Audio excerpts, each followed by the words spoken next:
it was a point where I was getting quite worried, and it felt like it was kind of a level of miscarrying bleeding, but I wasn't going through the same pain, the kind of cramps.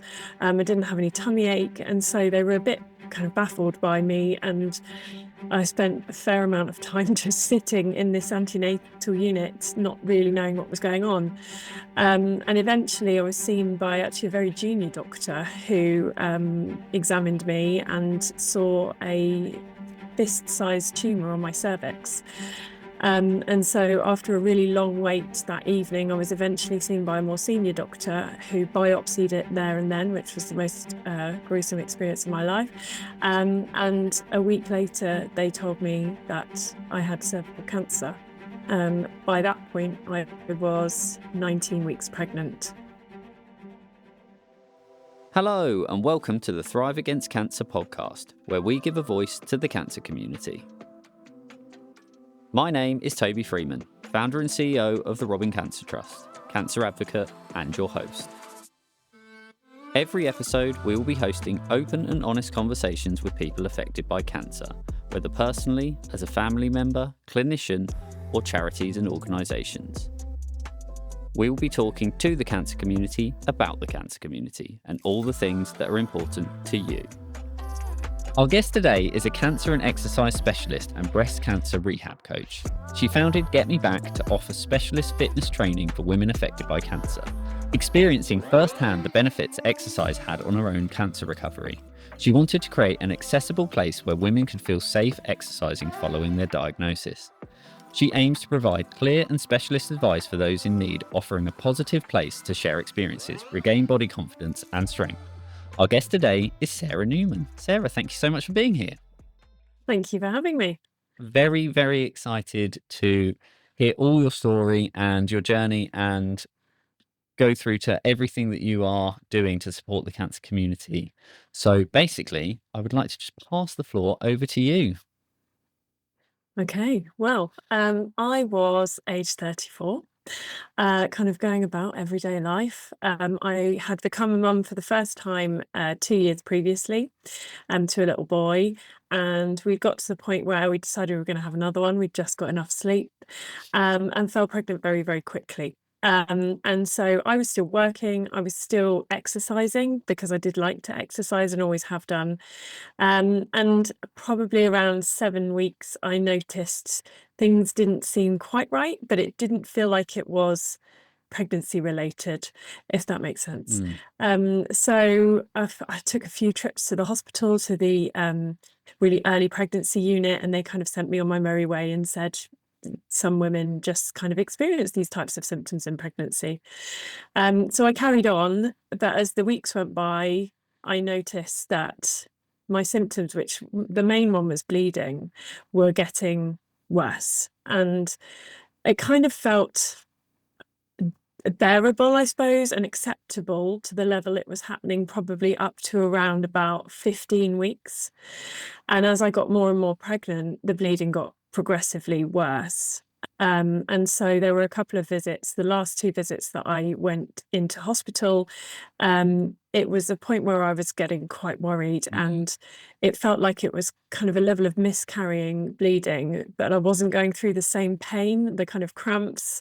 I didn't have any tummy ache, and so they were a bit kind of baffled by me, and I spent a fair amount of time just sitting in this antenatal unit, not really knowing what was going on. And eventually I was seen by actually a very junior doctor who examined me and saw a fist-sized tumour on my cervix.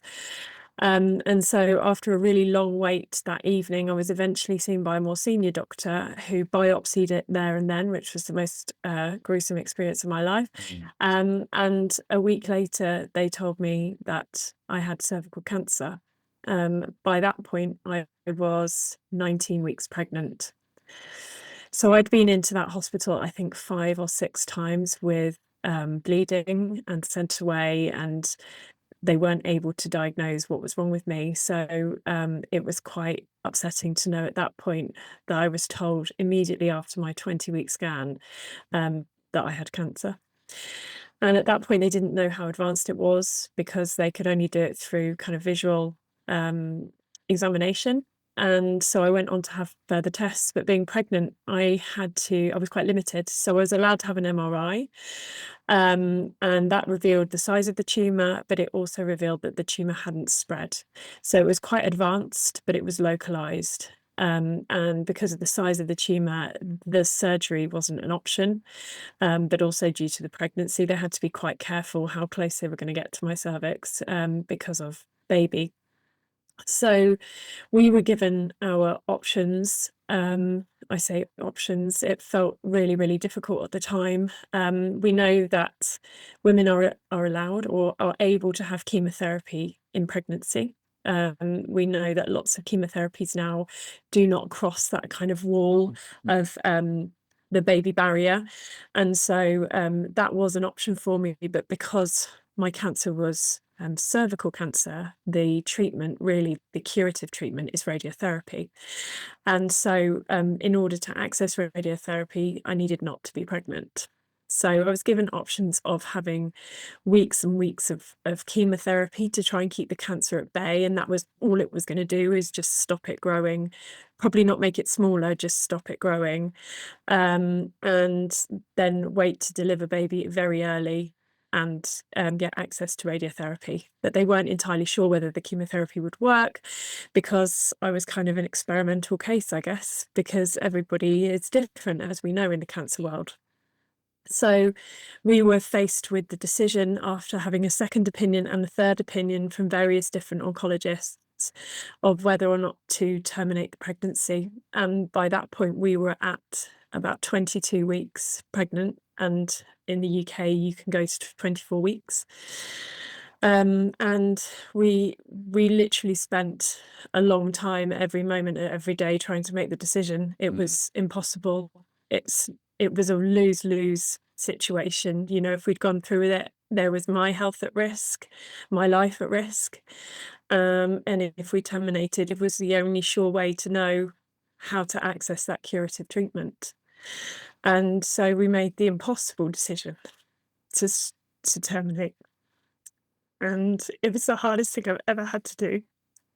And he was born at, I think, nearly 23 weeks, because I had to deliver baby at that point because he was big enough. And he lived for about an hour, and then we had to say goodbye. So that was pretty traumatic, and I'd say probably the worst part of all of this journey, because literally that was Thursday. On Tuesday, I was in for my first chemotherapy. So they got me straight in, and straight, all bloods on Monday, and then Tuesday I was in chemo. So the treatment then started, and it was pretty brutal. It was 3 months, very intensive chemotherapy every single week.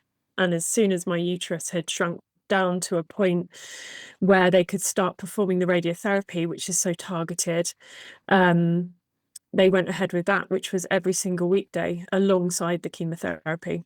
So there were 25 rounds of that, which was 5 weeks, and then more internal radiotherapy to shrink the tumour. So no surgery to the tumour itself. It was all treated through chemoradiation. I'm a little lost for words, to be honest, Sarah. I'm sure, I'm sure people listening will think the same. Like, there are no words, really, are they, for that situation? I can't imagine how difficult that was, going from the joy of pregnancy to the worry of something's wrong, to finding out, to having to make that impossible decision, and then just having no time to process it. You're just straight into this grueling chemotherapy. Were you given any support? Like, was there anywhere that you could reach out to help you navigate any of this whilst decisions are needing to be made so quickly? We were given a lot of support during the decision-making process, and it was over the May bank holiday weekend. So we had kind of an extended time. We were given email addresses of the oncology team so that we could send questions during that time.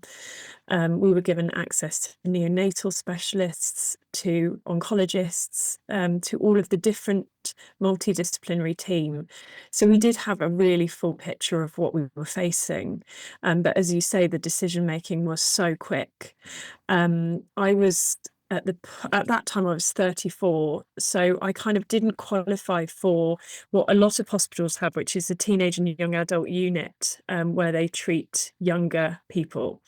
But they decided that they would accept me as a kind of geriatric patient, I guess, and that gave me a private room, and it gave me access to the most amazing nursing team who were so gentle and calm.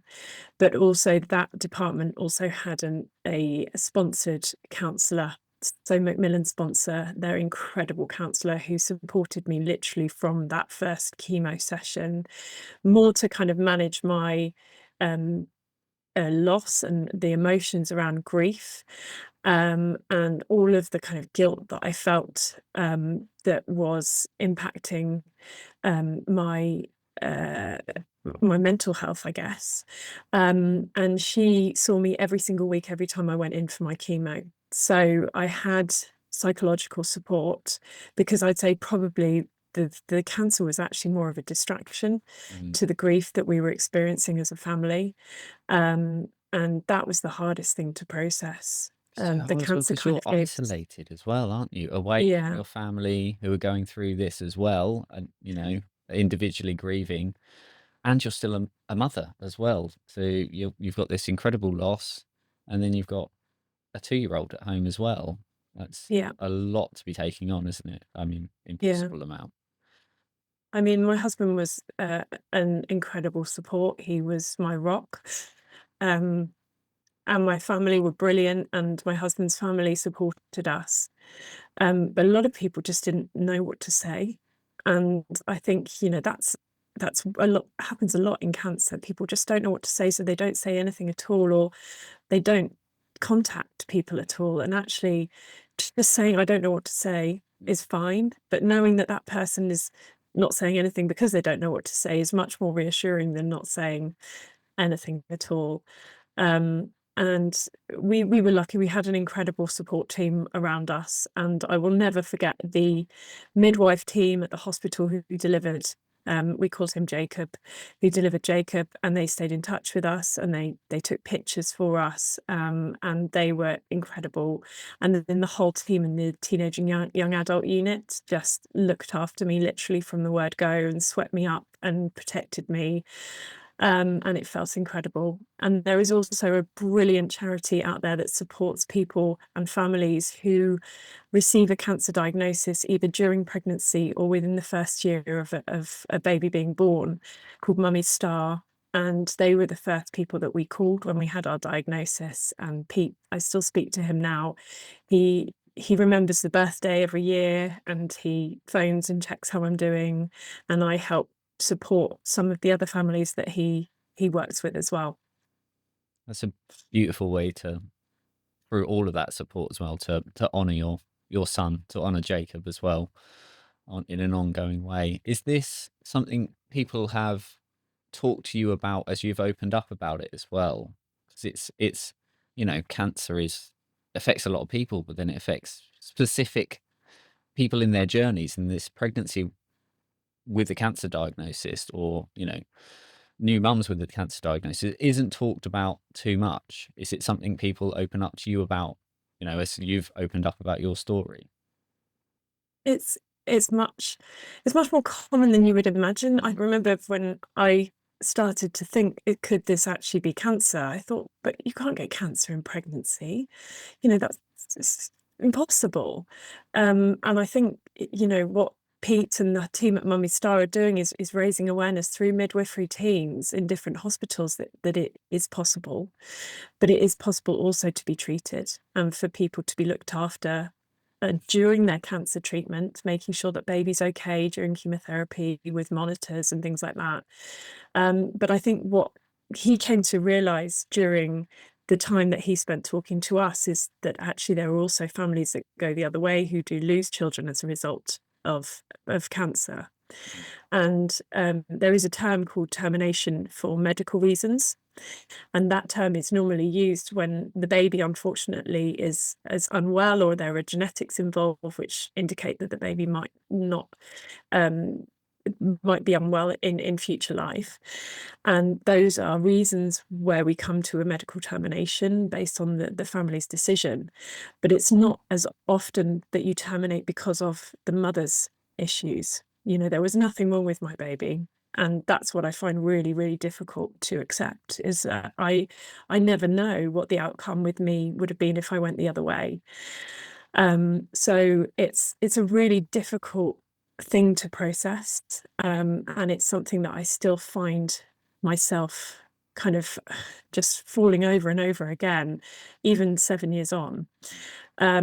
So I hope that we can provide support to other families like us, because I did feel so alone when I was diagnosed. It really did feel like there was nobody else like me that I could compare myself to. Not that there are two people that are exactly the same, but sometimes in situations where you have a cancer diagnosis, all you want to find is someone who feels the same way that you do, or has a similar symptoms, so that you don't feel so alone. And I think we did feel so alone, because there was nobody that was at the same stage of pregnancy, same cancer, same stage of cancer, same treatment plan, who we could compare ourselves to and understand whether or not we were making the right decision, if there was one. So I think it's so important to raise awareness of this issue, hoping that it doesn't happen to many families. But if it does, knowing that there are other people out there who can talk to them about it. Absolutely. And you've talked, not to jump the gun too much, but you talked about how this is your driving factor behind everything that you're doing now. And I think we'll talk about that and that driving force. And I think that's a beautiful, beautiful purpose that's come out of, this positive that you have created out of the absolute worst thing that you've been through. And I think a lot of other families that connect with you and see what you're doing will be so, yeah, they'll feel less alone. And that's the ultimate thing, isn't it? Yeah. Yeah. Yeah. So just going back through your treatment as well, because going back through navigating through that, you were still in chemotherapy, I think, when we were. So how did your treatment continue to go through? So I got to about 4 weeks into my weekly chemotherapy. I was determined to do something that was in my control. So I went and did the park run twice. I mean, I didn't run, I walked, and I probably felt terrible afterwards and overdid it. But there was exercise, even then, was like my thing that I could do, where there was no medical team telling me what to do, and I was in charge. So I tried to do that. But then about 4 weeks in, they transposed my ovaries. So basically, when we have radiation to our pelvis or to our uterus, it does mean that unfortunately we can't carry another child. But it also means that our ovaries potentially could be damaged within that radiation. So my hospital were trialing a new type of surgery where basically you cut the base of the fallopian tube and you move the ovaries right up out of the area of radiation. So I now have both of my ovaries attached to the kind of internal wall of behind my liver and spleen, which means that they were out of the zone of radiation. They won't be reattached. Lots of people ask me that question. They will stay there forever. And then basically they were turned off using a treatment called Solidex, so that I was then plunged into a full medical menopause, and then given my radiation. So I had external beam radiation to my cervix, and I had that every single weekday, 5 days a week. And that was on top of the weekly chemotherapy I was having every Tuesday. So I'd get wheeled down on a Tuesday once my chemo had finished, with still the drip in my arm, and then go for my radiotherapy. And then after that finished and the chemotherapy finished, I had 3 sessions of what is called brachytherapy, which is an internal radiotherapy. So I was given spinal blocks every week to numb my lower half, and then they basically insert rods inside to blast the tumor. So it's very direct, and it means basically the cancer has gone. So I knew the first session, my oncologist had done an MRI just to check that everything was in place before they administered the radiotherapy. And she came up to me, I was completely out of it because they sedate you. And she was like, "It's gone. I can't see anything." And it was the best thing I'd ever heard.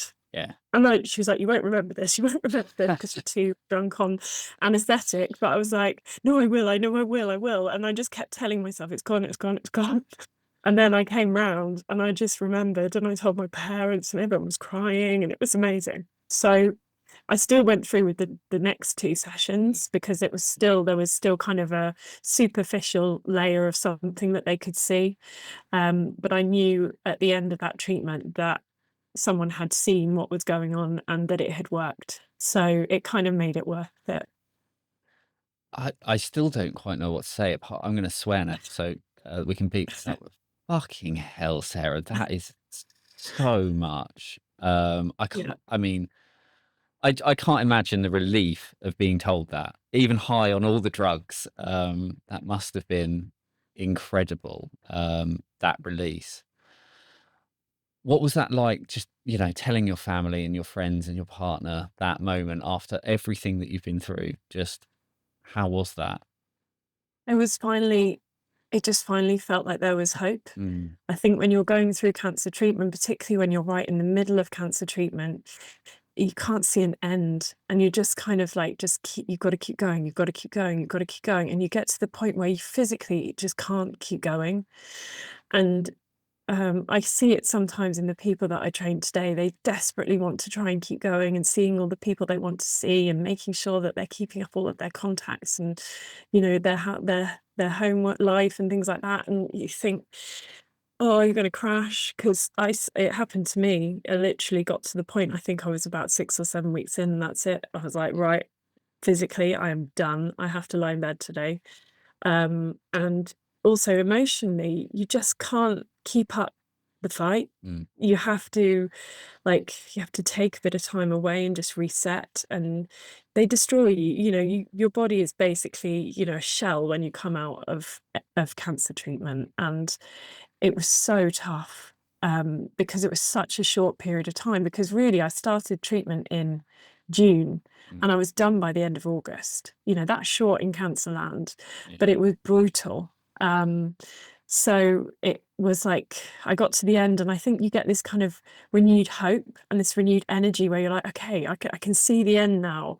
And that's when things started to really improve physically anyway, where I was like, okay, I can I can take myself to this last radiotherapy session. I remember driving to my last external beam radiotherapy. I hadn't driven anywhere, but I was like, no, I will take myself to this one.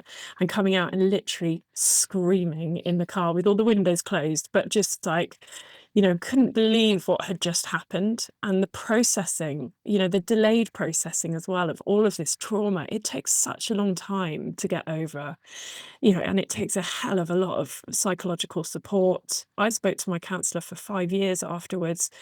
To be honest, I could still speak to her now at times, because it just takes such a long time to go through all of those feelings that you've felt and all of those things that you've experienced. So I'd hope that anyone would never feel guilty about having to seek that level of support, because it is such a trauma having to go through cancer treatment and all of the things alongside it as well. That's so that was going to be my next question, was after this massive whirlwind that you've been through and all of that in such a short time, like how was it coming out? We often hear people about, oh, I'm in survival mode, it's one foot in front of the other, and then it all hits you when at the end of treatment, that's when all of the mental health stuff comes in. So yeah, really interesting to hear that 5 years of counselling, and that's, we would absolutely Yeah, advocate anyone get the mental health support. Was that provided by the hospital as well? Because that's yeah. brilliant So aftercare. it was the teenage and young adult unit had a Macmillan sponsored counsellor who was incredible. Mm. And we I know I spoke could about, still oh, phone sorry, her now. that's amazing, isn't it? And we spoke about this. Yeah. We spoke about being in the in between ages of being outside the teenage and young cancer. Because when you're out of that, even if you're only just out of that, you can be with the the older population, which is very isolating in itself. So you being with them sounded just like the perfect. This is a weird phrasing. The perfect place for you to be in the most imperfect of situations. Yeah. So that's Yeah, you know, I agree. I remember being wheeled into the cancer centre in a wheelchair. I can't remember why I was in a wheelchair, but I was wheeled into the cancer centre, still pregnant, in a wheelchair, and all of these people looked at me, and it's just an unimaginable situation to be in. And also because you're young, they probably didn't even notice I was pregnant, but because you're so young, even at 34, I still like, a good 20, 30 years younger than a lot of people that were in that room. And the thought of having to sit within, the kind of chemotherapy room in chairs where people were talking to you, I couldn't think of anything worse at that point. I just didn't want to talk to anybody. as is your absolute right at that point. So being on your own room, yeah, exactly where you needed to be. So after you're told there's no evidence of disease, and you've got 5 years of mental health support, how did you navigate, I don't know what the right phrasing is, building yourself back up again? How did you find that? What were your mechanisms and what was your outlets? So yes, treatment ended end of August, and then it was kind of I know a lot of people listening will be feeling this way, but you lose all of that contact and that routine of going to medical appointments, or it's horrible at the time, but at least it keeps you in contact with people. And then suddenly it's over, and it's kind of like, oh, that's when the processing starts.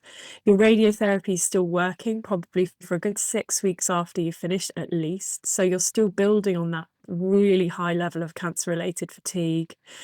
At that point, I was still in full menopause, so I had all the hot flushes. It was the hottest summer ever. So dealing with that kind of aftermath. But then suddenly left with this shell of a body that doesn't really do all of the things that you want it to do, or that it did only, 3 months before. How do you then regain what you've lost? So I love being outside. I started walking. Obviously, with a 2.5-year-old at that point, it was fairly active. But I did notice that I'd get tired very quickly, so I'd have to stop. But as the weeks went on, I felt the energy return really slowly. But I kept a bit of a diary noting down what I was able to do each day, if I had a nap or something like that. And you notice as the weeks go on, actually, I had fewer naps. I was able to do a little bit more. And then I started doing some of my own exercise, and it really started very gently. It was yoga, but it was very gentle yoga with breath work. And that helped with my anxiety, but it also helped my body start to move again. And that's when I realized that actually movement was that reconnection that I needed with myself and this new body that I was dealing with, having had so much done to it. And the yoga grew, and it got harder, and I started to get stronger. So in around October time, I was walking up on a hill near us, and I noticed that there was a group of women exercising together. And I thought, wow, that's amazing, because the view looks over the valley and it's beautiful. I was like, I want to do that. So we went on a holiday as a family, and we left the day that baby Jacob was due, because we wanted to be away for that date. So we released a balloon at the top of that hill. So that hill became our place. And so the morning that we departed, we had someone take some photos of us doing it, because we wanted to keep a memory of it. So that was kind of our place that we knew, and I felt in touch with him. And when I'd seen those women exercising there, I was like, I need to join that. So when we got back from our holiday, I decided to join up. And I remember that first class was so hard, literally couldn't do anything. And I came back, collapsed in a heap, had a bath and went to bed. But I felt so much better having been outside and having done something for myself and with my body. So I kept going. I only went once a week, and then I started going twice a week. And then I noticed that actually I could do a little bit more, and the exercises got a bit easier. And I was allowed to include like weights and resistance when I started to get stronger. And then it got to about January, and I was like, wow, okay, I think I'm ready to like go alone. So I left the class, and I started looking into how I could become a person who does this for people with cancer. Because this group of women, most of them were postnatal or prenatal. Mhm. And for somebody like me, that was pretty tough. Mm. When a baby turned up to the class, I found it very, very difficult. And so I thought there's got to be a setting that is for people like me who have had trauma, who've had cancer, who've had their fertility taken away from them. And so I looked into it, and there was a training course that I could take if I became a level 3 personal trainer. And I have a science degree. I've worked in medical communications all of my career, pretty much. So dealing with drugs and diseases and translating quite complex medical information into simple terms and more complicated terms. But I thought actually I could do this. I love sport, and I love science. So I started in January when I was starting to feel a bit better. I started studying for my personal training diploma. And by March, I'd done it. Amazing. And I was due to go back to work. And so I thought, okay, I'll try and do this alongside my kind of day Mm. job. It was part-time at the time. And then about a week before I was due to go back to work, my boss called me and told me that my role was up for redundancy. Um, and because at that point I was not on maternity leave, which actually is what I was given because my baby was born alive, I wasn't on maternity leave anymore. I was on my holiday that I'd accrued. They were able to do it. So I was pushed out, made redundant, but actually that gave me the full power now to just focus on creating this incredible thing that I wanted to, because I was driven so hard by this little boy who had kind of almost given his life for me, and I had to do something really, really special with it. So I created Get Me Back, because that's what exercise did for me. And I started training people in the countryside, in those special places that felt really magical, taking people away from hospital walls and helping them feel better with exercise. And that's what it was at the beginning, because at that point I wasn't cancer trained, but I was starting to see people kind of come towards me who could relate to my story. On the job, I did all of the training in the cancer specific area. Trained as a cancer and exercise specialist, started working a lot more with people with cancer, one-to-one and in person. And then most of the people I was working with had breast cancer. And so that's when I decided, actually, this is such a complex disease that really impacts movement in so many ways. I need to know more about this. So I did some more training specifically to support people with breast cancer. And so that's kind of how Get Me Back was born, through a lot of drive. I was so tired at the time from that cancer-related fatigue, but I was determined to do it all. And just seeing the changes with those initial people that I started working with was incredible. And that drove me to carry on and do more. I think it's absolutely incredible what you do. The fact that you've gone through it yourself and you found that that was incredibly helpful and you've built something for other people. I love the name as well, Get Me Back. It's just brilliant. And your logo's that a mountain. It's behind you. If you shimmy your head, we can see it. There you go. And I imagine in my head, that's the where you release your balloon and everything. It's just absolutely brilliant. And you can tell you've got a scientific mind. I didn't know that about you, but the way you speak is very scientific about everything as well. And I think It's the combination of both, um, that your want and your passion to help others bleeds through everything that you do. So, do you want to talk about really the what you focus on, how you help people, and how the impact has for them, basically, what you can see in that change? Yeah. So my training basically makes me a fitness trainer, a personal trainer for people with cancer. So all of the way people move, the way treatments affect the way people move, can impact how we exercise. And so I have a greater understanding of those things, and therefore can support people to move as almost like an exercise prescription. Because a lot of the evidence, and more evidence is coming out every day, even since I started 5 years ago, is that exercise really is a medicine for cancer. Not only for the side effects that we experience, like nausea and fatigue and joint pain, but also actually they're now looking into how exercise can work can make some of our cancer treatments work more effectively. So those people that are actually exercising through their treatment are seeing a much greater response from some of the treatments that they are being treated with, as a result of moving more and the effects of movement and muscle on those treatments. So it's quite fascinating, and I see the benefits every single day. A lot of the people that I work with experience joint pain. That can be through hormonal changes, but also through some of the treatments. And actually giving them the right prescription of exercise can really help strengthen their legs or their arms or wherever they're experiencing that pain, and it can reduce it. And people don't realize how bad it impacts their life until suddenly they're waltzing up the stairs and they're like, oh, there's no pain. And these women are in their like 30s, 40s, 50s, 60s. They're young women. They're not old women. Why should they be in pain every single day? And why, are we not recommending it more? So, exercise and side effects, there's a huge benefit. This cancer-related fatigue, which is this fatigue that is just so draining, that makes you feel so tired even when you've had sleep. Exercise has got the biggest amount of evidence behind it to help improve symptoms of cancer-related fatigue.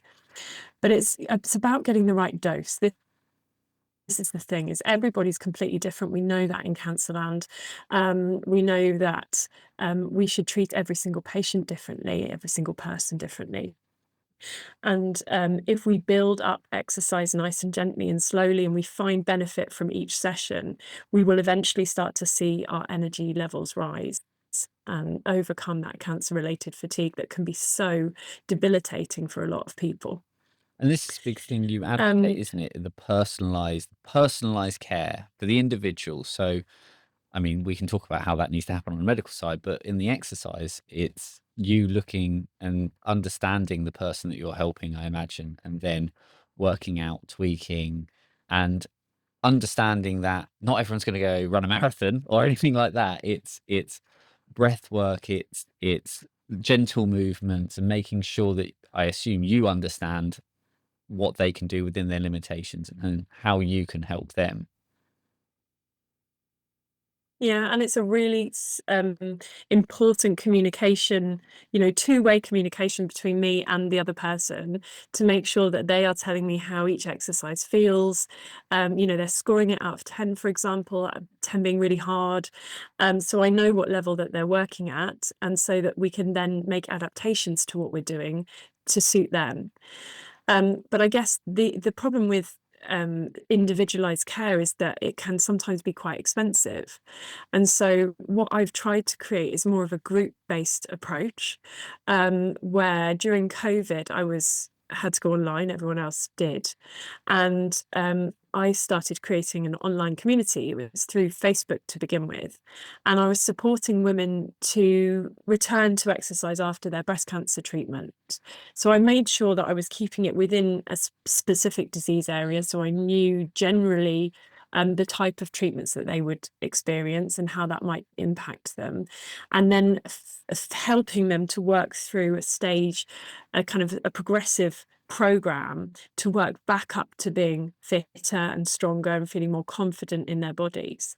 So taking that online and being able to offer that to a larger group of people meant that it was much more accessible for people. And that was really important to me, because there is only one of me. Yeah. And it was getting to the point with my one-to-one schedule where I was completely full and working every single hour, and having had my own treatment fairly recently, I was knackered. So I wanted to make sure that I could be the best I could be and offer as many people support as possible. So I created, after COVID, this community, which is now quite big and runs through an app, of women who exercise every single day of the week, so all the weekdays.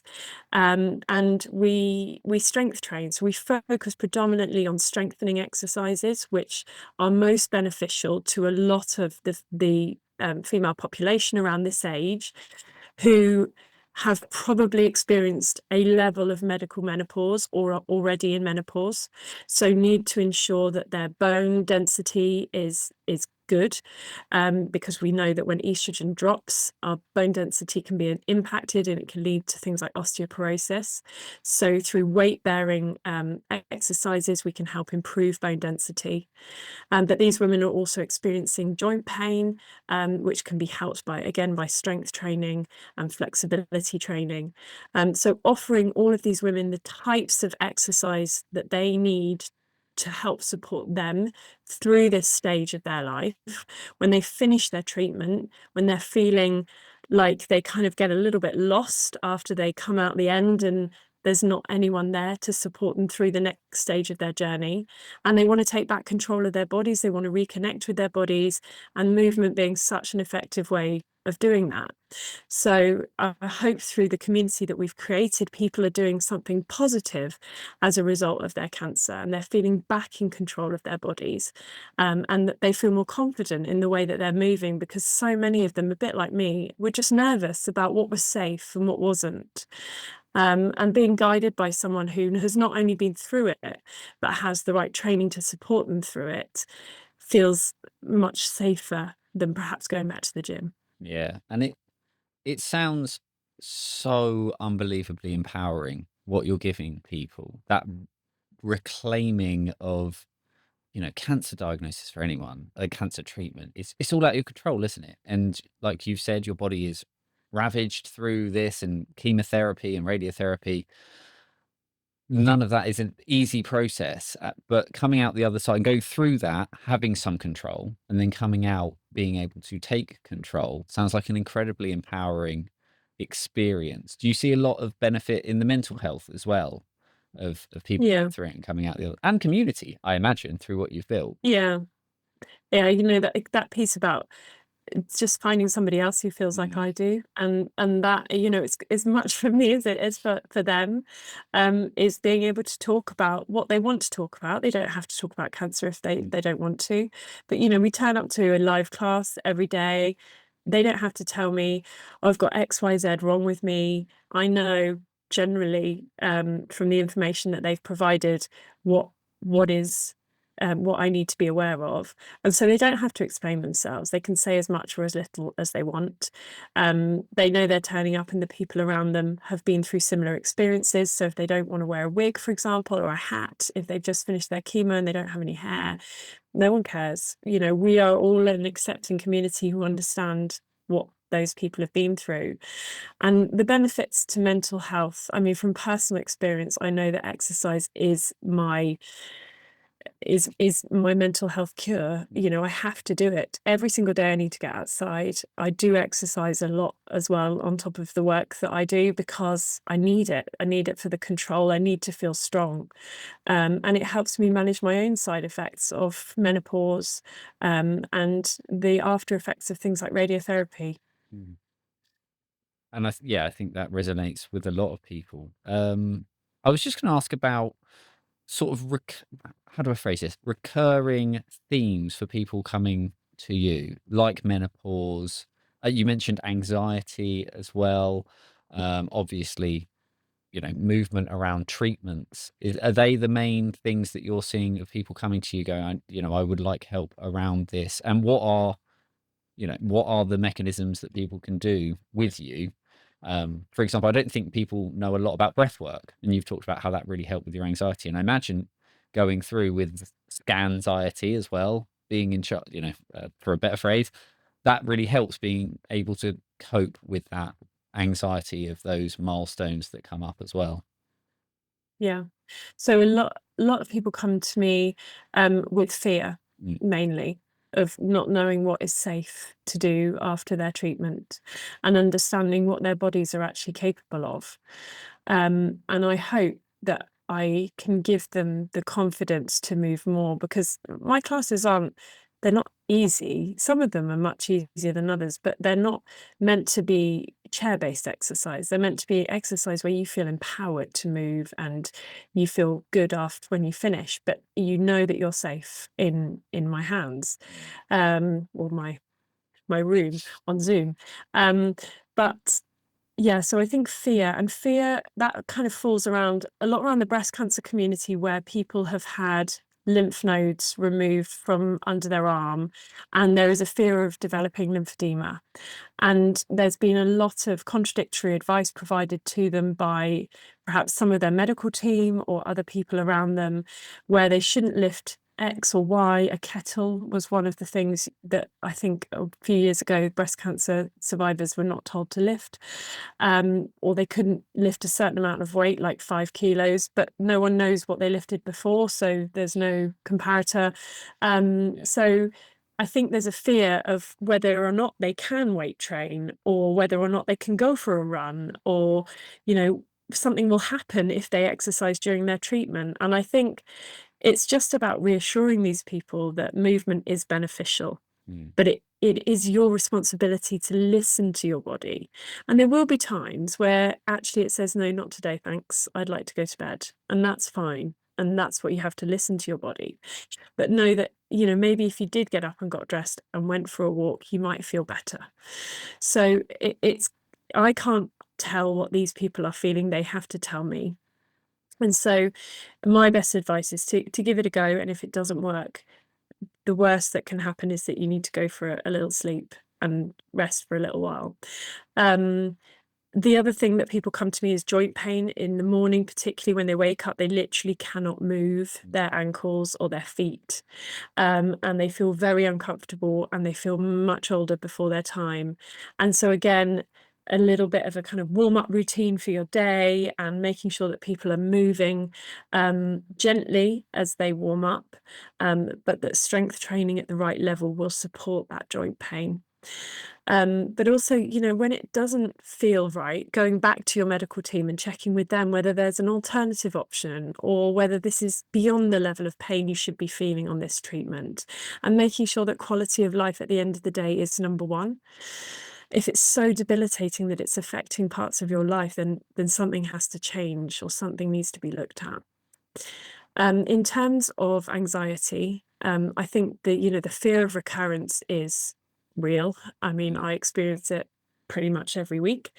We know that exercising, and the more active you are after your primary diagnosis, the lower risk you have of your cancer recurring. So the data is now at 30% lower risk, which is quite huge. So that's reassuring for people who want to move. But the anxiety around milestones, a cancerversary or scans or things like that is real. It's really hard. And you can't really say to somebody, oh, everything will be all right, because we don't know that. So we have to support people to just manage that situation, to distract themselves, to calm down their heart rate, their breathing, and through things like breath work, that can be really, really effective. But we also know that breath work is really effective at kind of almost like moving everything around. So the lymphatic system, this is the system of kind of fluid that runs through our body, a bit like our blood vessels, but it's a separate set of vessels. And actually the breath work can really bring everything and move everything around. And so can movement, acting a little bit like a pump. So breath is important. Breath is more important for that kind of that calming, and that slowing down of the heart rate and the breath. But we also use it for flexibility. So if somebody has had breast cancer and they've had a lot of radiotherapy around their chest area, there's a lot of muscles in between our ribs. And how do we stretch those? We breathe really, really heavily, and then we can stretch out those muscles and then release some of that stretch. And actually that creates a lot of space in areas where we're feeling really tight and congested. So that can be a really useful tool for movement. So there's lots of different approaches that we use that support a lot of different side effects. But the useful thing about having a community is that obviously you can discuss those things, and then we can focus different classes on making sure that we are supporting people who are experiencing those type of symptoms. Sounds absolutely incredible. Yeah, I feel like I could chat to you all day about this. It's absolutely brilliant what you're doing. Can I ask, as you know, as you're going through this and you're helping so many people, for you personally, what does it bring for you just to see the impact that you have after everything you've been through and everything that you've created? Do you sit back and think, oh my goodness, I'm helping so many people after going through something so shit? Does that does that hit you every now and then when people tell you, this has had this major impact on my life and I feel like I can do this, this, and this because of working with you? It is hugely rewarding to hear about how people have benefited from it, and it really makes it worthwhile. Um, it's been a really kind of emotional journey because it is so personal to me, and being around cancer every single day, really for the last 7 years, is often very emotionally hard. I've lost a lot of people, but I have gained more and seen the positive effects of some of the work that they do. I guide them, but they do it. And it is so, so rewarding, because even those people that we've lost, there was a small time where I was able to help them and make a difference in their lives and give them a little bit of control in such a difficult time. So I do take a step back. I'm very bad at self-praise, but I just feel so driven every single day by the terrible experience that we had, um, but knowing that there's a reason that I'm here, and that's kind of what drives me every day. I think you should get better at self-praise. We'll give you some praise. Absolutely incredible work. Are there any charities or organizations you work closely with? Because I know there's a few out there that work specifically in movement with cancer. Is there anyone you'd like to talk and Yeah. signpost about? So there's a great charity called Move Against Cancer. I nearly They said have it, you know. they have an amazing program for the younger group of cancer thrivers. So they train people, I think, up to aged 30. But they also have an initiative for everybody called 5K Your Way. And what they've done is they've paired up with park runs across a number of different UK parks. And they meet on the last Saturday of every single month. And they encourage anybody who's been affected by cancer, so that might be yourself or someone that you know, to come and either cheer, walk, jog, run the park run, to move against cancer. So that is a brilliant charity. And there's also Track Stock, who do a lot of work in movement, again with the younger generation. That they are a really, really good charity and do some amazing work. So those are the charities who are probably the most movement focused. I also do a lot of work with Menopause and Cancer, which is a fantastic charity supporting people going through the menopause as a result of their cancer treatment. And I also obviously work a lot with Mummy Star, the cancer and pregnancy charity. So mention them as well. Absolutely amazing. We love using this as a platform to be able to help other people as well. So we'll make sure we tag everyone in the post to make sure that Trekstock will come up quite a lot. They're real, as are all the charities. Is there anything you'd like to say to anyone just who's been maybe recently diagnosed about how they can start advocating for movement with that fear, with that anxiety of it's interesting, isn't it? I keep coming back to, you think of someone going through chemo and your default is laying in a chair, sitting in a chair, laying in a bed. It's almost the antithesis of what you're doing. So you're trying to break down a lot of stigmas about, oh, you need to be safe in this place. You can't do anything. Is there any advice you'd give to someone about maybe that they could talk to their team about what they can do, perhaps? Yeah, I think it's really important to talk to your team because I don't think they necessarily will proactively offer advice. Some will, don't get me wrong, more and more people are supporting exercising, particularly during their treatment. But during your treatment, I would make sure you get outside every single day and go for a walk, even if it's around your garden or it's just down to the shop and back. But every single day, get outside, go for a walk. There is something about being in the great outdoors, but also just doing a real basic level of exercise will be really helpful in your recovery or in the kind of longevity of your. I don't want to say deterioration, but during treatment, if you don't do anything, you can lose a lot of muscle mass. So trying to keep as much fitness and as much muscle mass as you can has got to be your goal during treatment, because actually the fitter and the stronger you are, the quicker you're going to recover, the faster you're going to be able to get back to doing the things that you love doing. So it's so important that you keep up as much movement as you feel able to do.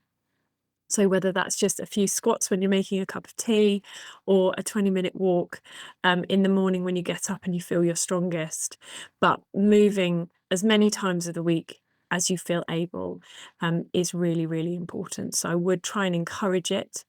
If your team allows it, which I would hope they do, it will benefit you in the longer term. Brilliant advice. And actually makes me think a lot about prevention, being as fit and healthy. God forbid, no one wants a cancer diagnosis, but we know a lot of people do get it. And being as fit and healthy before you get cancer is obviously, the aim of the game as well. I've written a self note here for squats when making cup of tea. So that's going to be my new thing. My wife's going to think I've gone absolutely bonkers. Um, Or press ups against the kitchen cabinet, anything.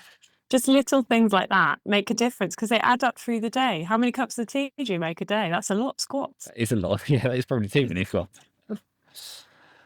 Next level is burpees when making coffee, but we'll get there. Mm. Brilliant. Well, thank you so much. Unless there's anything you want to shout about right now, we usually go to some quick fire questions, if that's okay. But if you want to go on a rant about anything, that's fine. We've always got time. No, I am ready for quick fire. Let's have a go. So, what advice would you give someone who's worried they might have cancer? Trust your body, go to the doctor, keep pushing if you think there's still a problem until you get some proper answers and get a second opinion if you need to. Brilliantly succinct. What was the most impactful thing someone did for you after your diagnosis? Somebody painted my toenails. It sounds really, really cheesy, quite literally. But she didn't even like feet. But she came round and she said, "I'm going to paint your nails, Sarah." And I was like, "I'd really like that, thank you." And she painted my toenails for me. Bless her. That has laid the gauntlet for friends all across the world to paint their besties' toes.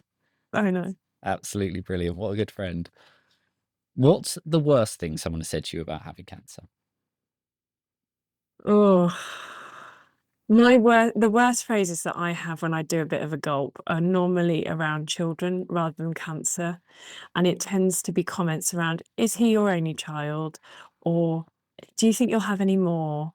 And I think we've got to be really careful when talking about that with people when we don't know what they've been through. And a lot of women who go through cancer treatment are infertile as a result or cannot have any further children or any children at all.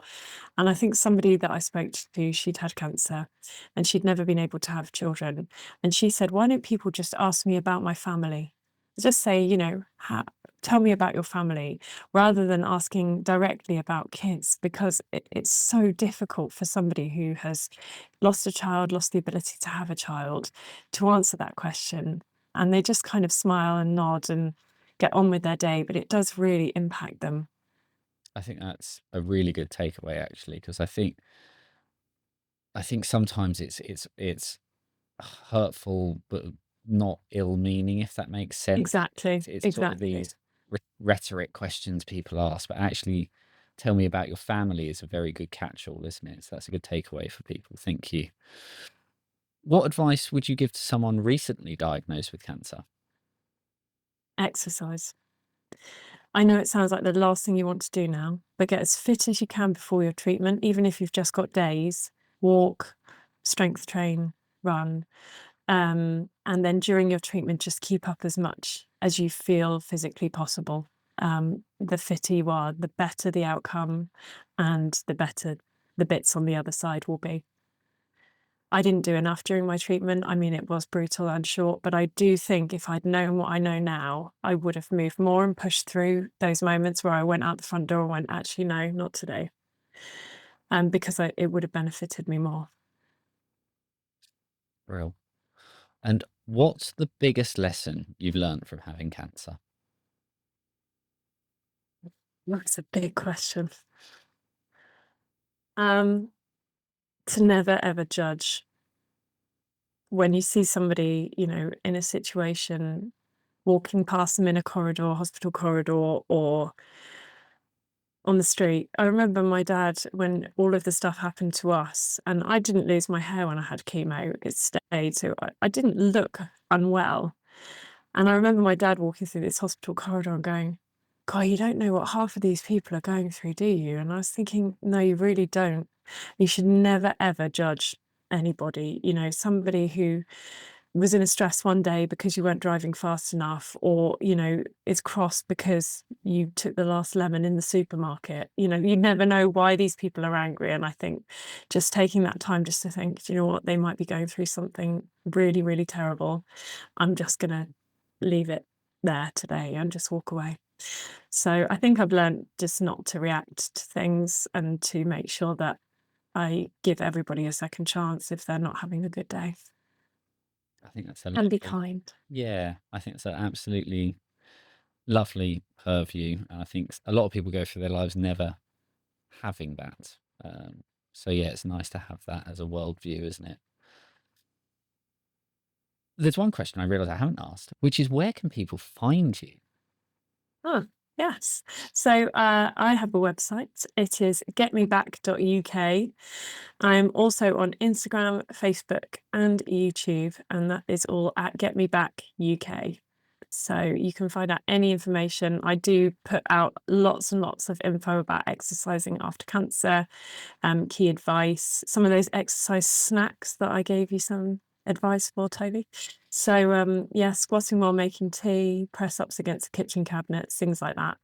And how to get started to try and encourage people and motivate people to keep moving at all stages of cancer. Thank you so much. You said earlier that you're not very good at self-praise, so I'm going to try my absolute best to make you uncomfortable. Thank you for telling an incredibly difficult story with such beautiful grace. I'm getting emotional. Sorry. And just thank you for everything you're doing for the cancer community, because it is so needed, and it's come from going through one of the most traumatic, impossibly difficult situations, and you've created something absolutely brilliant that's helping so many people. You should be so, so proud. And thank you for sharing so openly and honestly with us.